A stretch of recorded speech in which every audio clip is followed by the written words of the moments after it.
Well, hey Crosskart fans, I'm Kyle. Welcome to my garage. Today is body panels.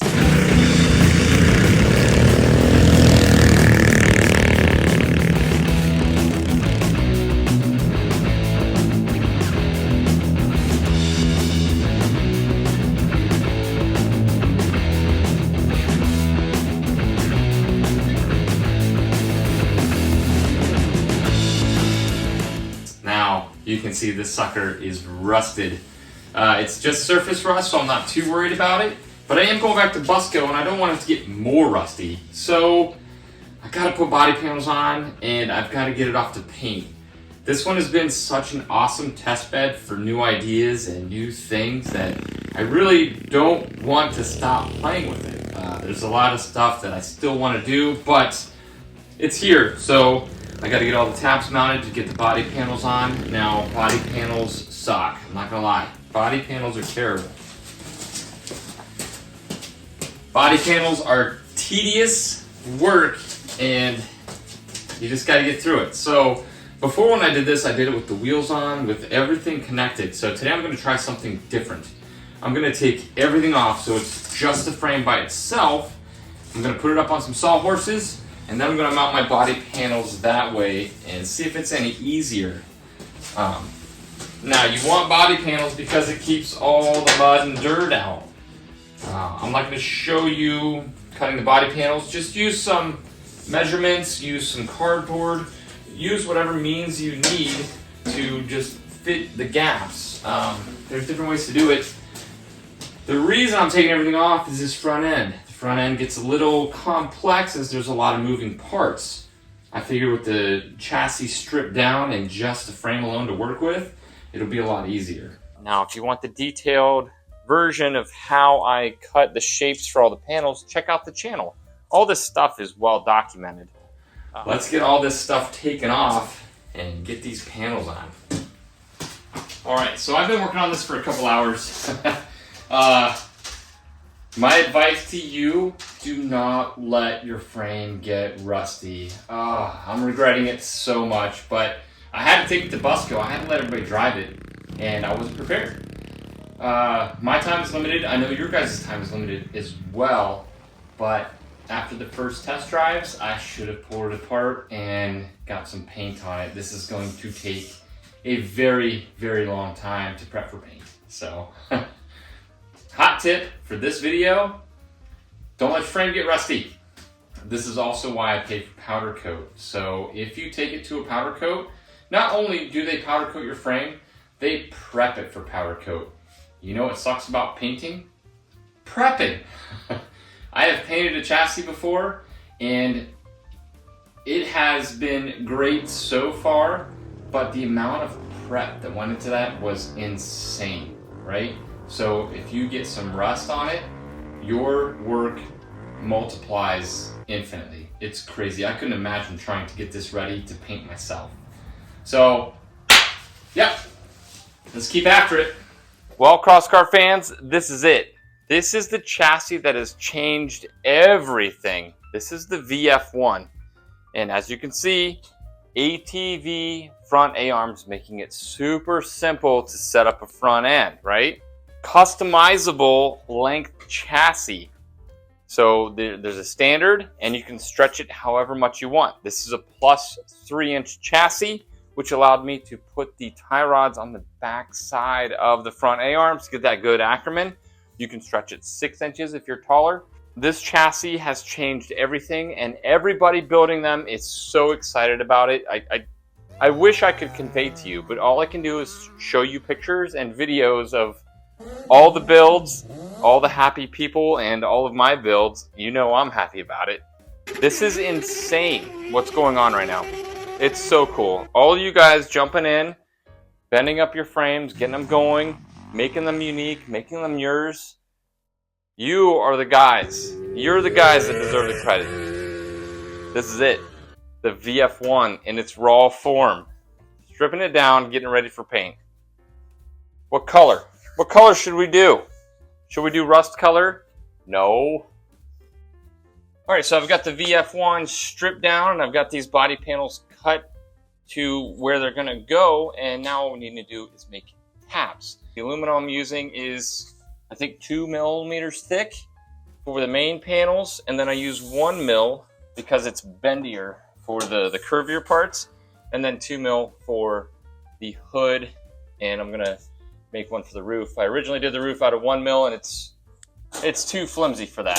So I wanted to make this one with a removable roof because I have some ideas for the future. So the tools we're gonna need. I have some 1.25 and 1.5 by 1/8 thick flat bar. I usually keep a stock of this on my shelf in all sizes and a few different thicknesses. And we're gonna be using rivet nuts.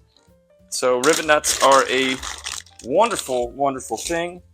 And then I have an assortment of matching bolts for my rivet nuts in different lengths depending on how flush we get the tabs. I'm using M8 bolts, seems to be a pretty good one. Anything smaller, it strips easily, and anything bigger is a little bit overkill. Here's my rivet nut tool. You can get this whole setup on Amazon on the cheap. So everything's pre-positioned, looks good already. So let's get a few of these mounted up. All right, so I have a side panel on here, and I have it clamped in place as tight as it will go. I did leave stuff like this where there's a little bit of gap, but looks good from the outside. I could bend that metal, I could trim it up if I needed to, but that's after it's mounted. I'm leaving a lot of this top bar showing just because I like my chassis, and I'm getting it powder coated, so I don't mind that showing. I think it's gonna look pretty good. Maybe a little bit of trimming. So the tab setup, let's check this out. So what I have here is you can see a tab and you can see some tape. Now, all I did was I cut some tabs that were 3 inches on the long side and like 1.75 inches on the inside. And I made like 6 of them because they work pretty well in a lot of places. Then I got 1/8 inch hole saw leftover scrap, and I made a piece of tape and I taped it to this for good spacing. Now I'm just taking it and I'm just tucking it in, and the body will kind of hold it in place so that I get some welds on it. That gap is for the rivet nut and also to get these body panels nice and tight. You want that screw pulling in a little bit. And obviously you can stack them on the back. Since I have that gap, I stacked 2 of those little spacers on top of each other to make it a 1/4 inch gap so that it really pull in nicely. So I'll just do that for all the panels. I'm not rushing through it. I'm making sure I have a good system, and that seems to be a good one. Any way that you can hold the body panel in place and get some gaps on your tabs while you weld it in place is going to make for a great setup. And as far as placement goes, I put them in the corners because those rivet nuts stick in a little bit and your elbow goes in the middle, so I didn't really want to put any there. So I'll probably put just a regular tab right here, and then I'll do another gusset tab in that corner.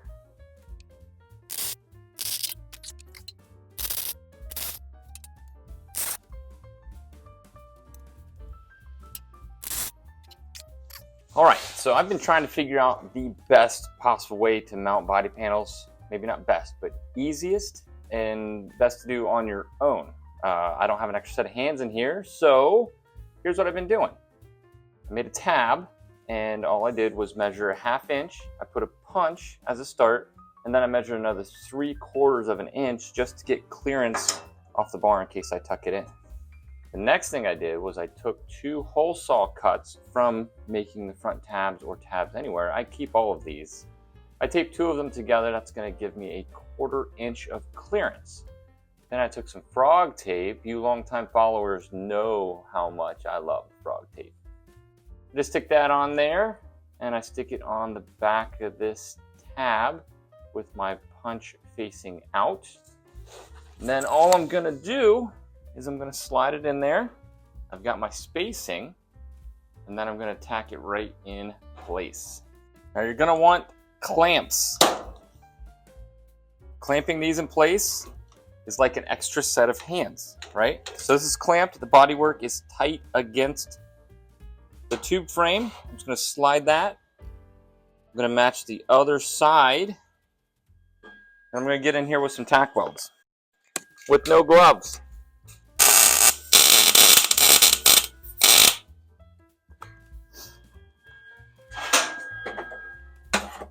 Now you see my spacers fell out, but that's okay because we got our clearance, we got our template. Now, putting the tabs wherever you think is great. You can pre-bend some of this aluminum to help you. Now this spacing lets you just pull that bodywork tight so there's no gaps. The whole point of bodywork is to keep the dirt and muck out.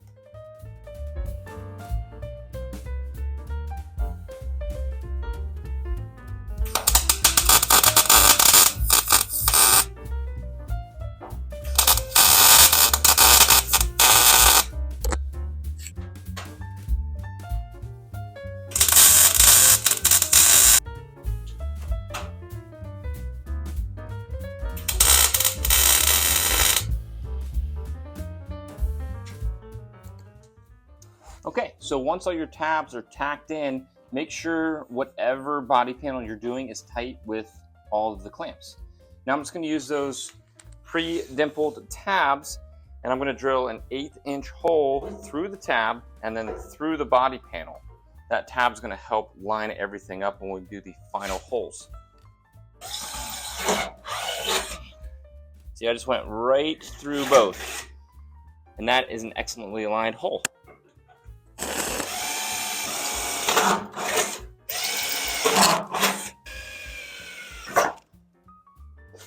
So I just checked it. Looks like you can go from the outside as well, but be careful you don't miss your landing pad. It's a little tight in here, so I just did it from the outside.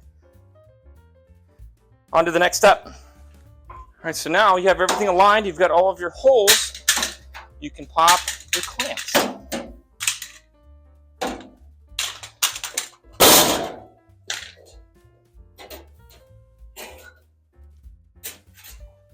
Now, before I go any further, I'm going to weld the tabs from the outside. Since it's round tubing and it fits flush against there, there's room for a bead. So I'll actually weld the outside of it.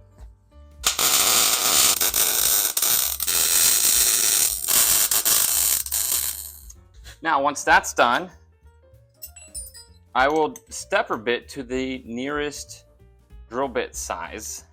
And that drill bit size is for whatever rivet nut you're using. I am using 8mm rivet nuts. I buy 8mm bolts in all different lengths, and I have them just laying around.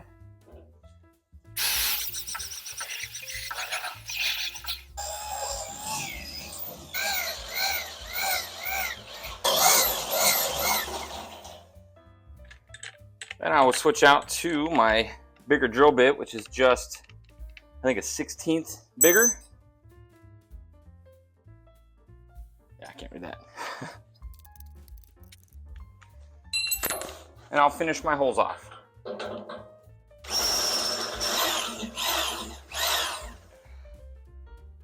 My bit is smoked. F.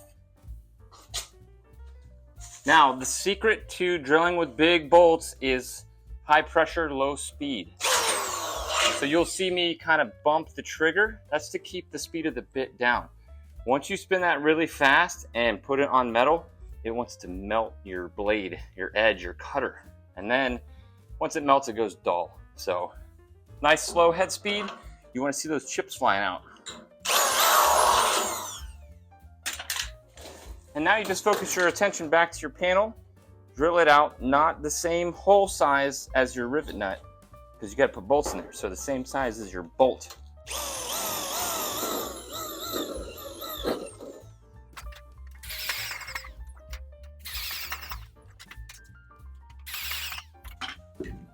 That's ready.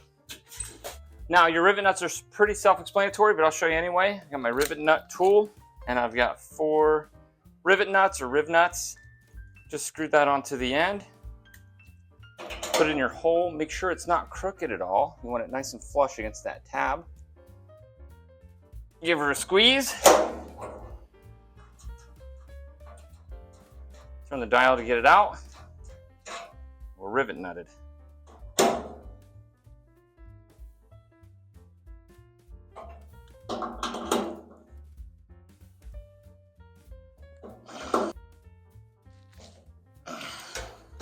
Now, an extra precaution I take when using rivet nuts is I've had a couple of these slip on me before, so I'll put a light tack on it. If you weld into that rivet nut, you're going to destroy it. Now, this could be because I'm not using the right material. I did try stainless steel rivet nuts, and they are a beast to get in there. So just standard rivet nuts with a tack weld hold really great.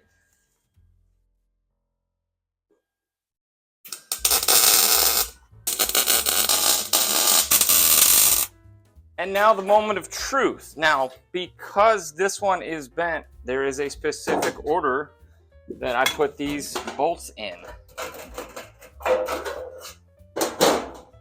Since this one's on a curve, I put it in first. And I'll just put a couple threads in.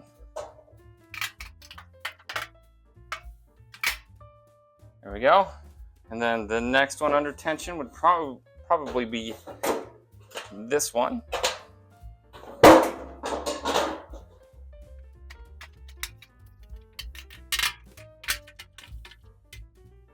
Couple threads on that, and then I'll do this one. Don't cross thread your rivet nuts or you'll be mad.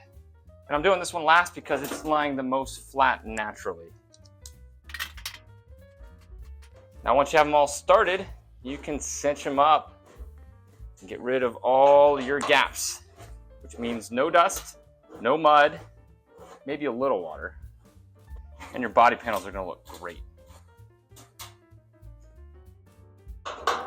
I'm doing this one last to just kind of cinch everything together. Look at that. Look at that nice curve. I'll come pick you up so you can have a look at it from the other side. Look at that. Now, like I said, the whole idea of this is to seal in that front end.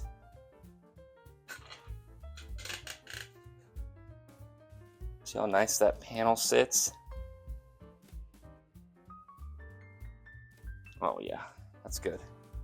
I'll show you some of the mounts I did. I haven't cleaned up the weld. I got a little spackle because I was trying to hold it. There's the front. There's all the tabs for those. I did this side better. I made my tabs a little nicer.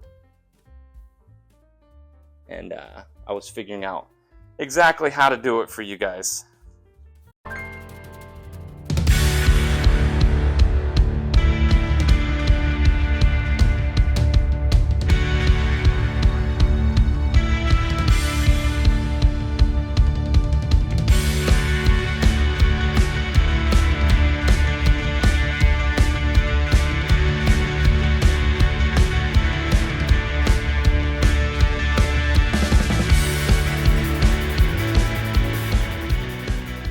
Doesn't it look great with the body panels on? Now this is post Busco Beach, so you got the mud on there.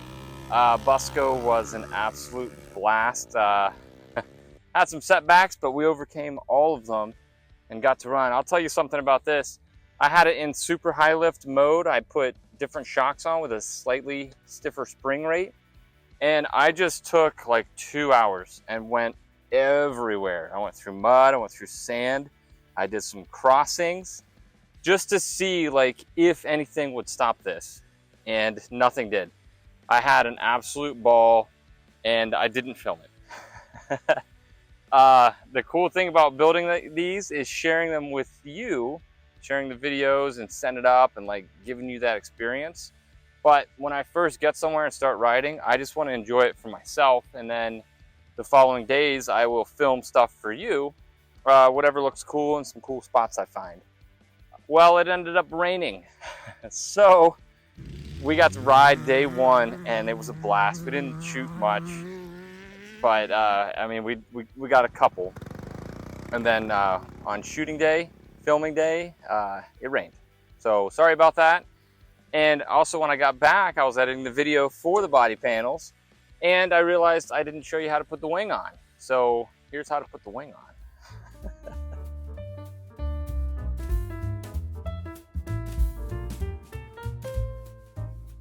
Well, this isn't what I ordered. I ordered the carbon fiber look one.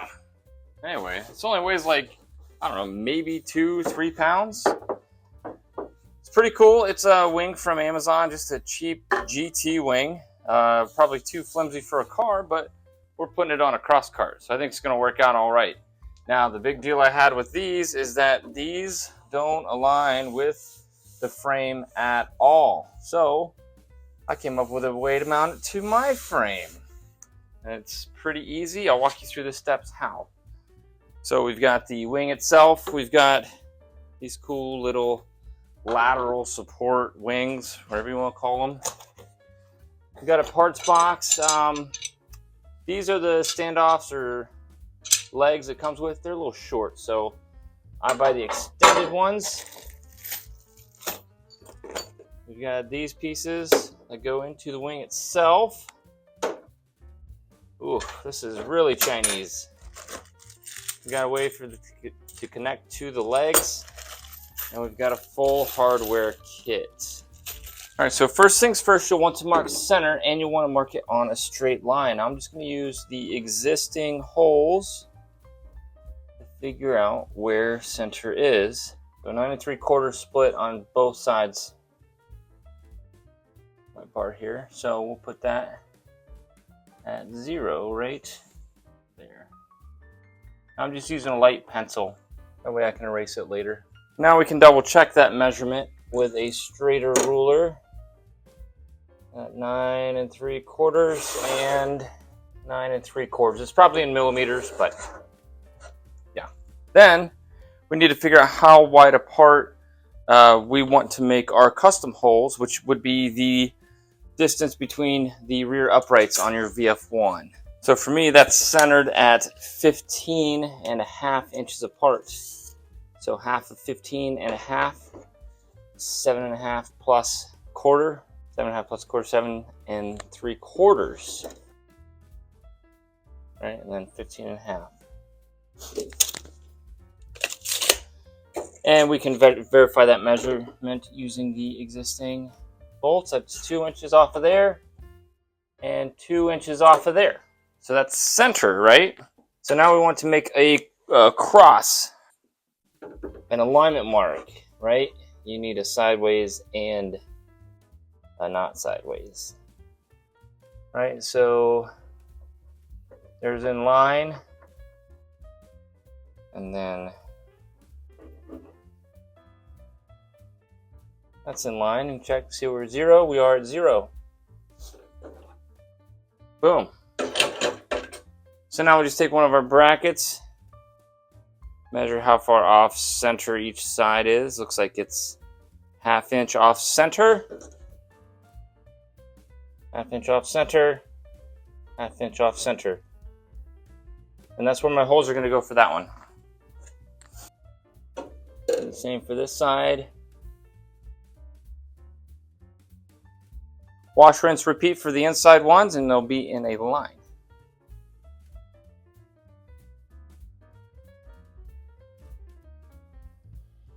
Now you could and probably should use rivet nuts, but I found these screws, and they've got a pretty healthy shank on them and a pretty good size thread, and they fit my brackets extremely well with just a touch of play, so I can adjust the brackets if I need to.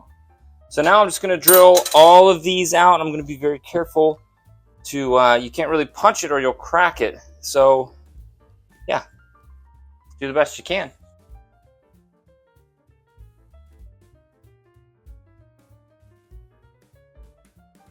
Now it's as simple as putting our brackets on. Now I'm going to start these with a drill, but I'm going to finish them with a hand tool, because I don't want to mess these up.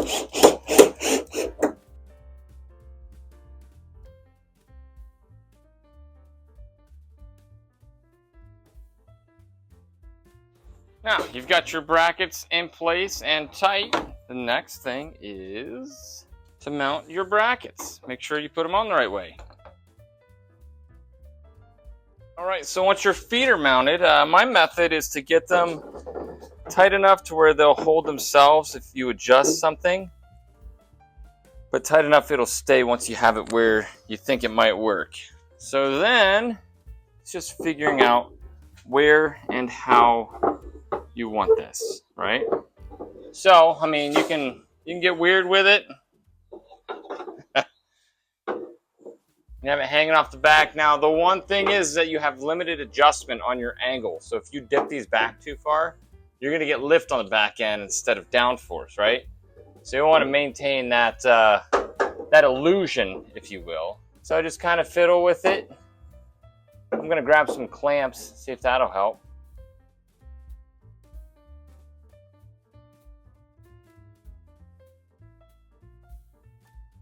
Ooh, that's pretty slick.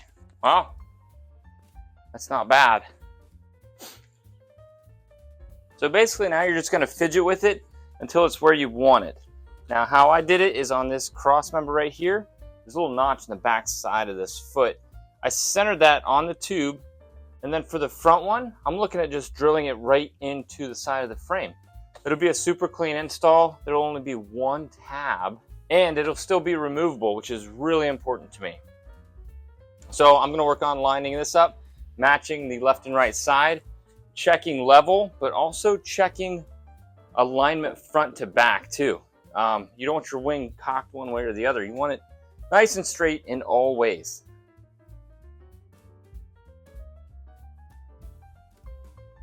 All right, so the front mounts are in. And I just use these self-tapping screws. They're very nice on metal. They go in easily and they don't really corrode that much. So yeah, pick some of those up. They're good for grounds. They're good for mounting things. They're perfect. So once those are in, since it's resting on that cross member in the back, our wing is set. We're not going to be able to move it, at least, yeah, we're not going to be able to move it. Wow, that is good on its own right there, oddly enough. That's crazy. So now we'll just make up some tabs for these. Make sure we can get a bolt in. We can. And it's either going to be on the inside or outside. I'll probably do inside. That'll keep it from twisting. For the back side, I made 2 matching tabs. And just mark out where the cutout's going to be. Match them up. And it looks like our little cut is going to work out perfectly.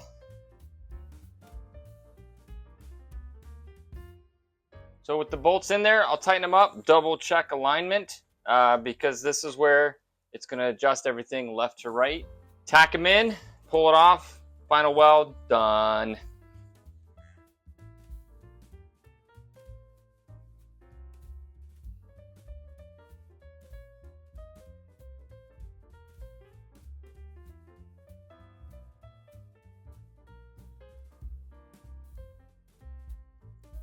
All right, so that is one cleverly done wing.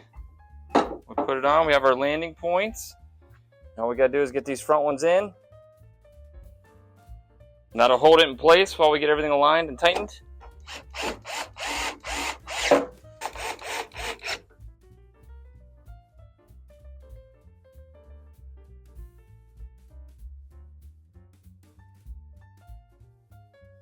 Now the finishing touches.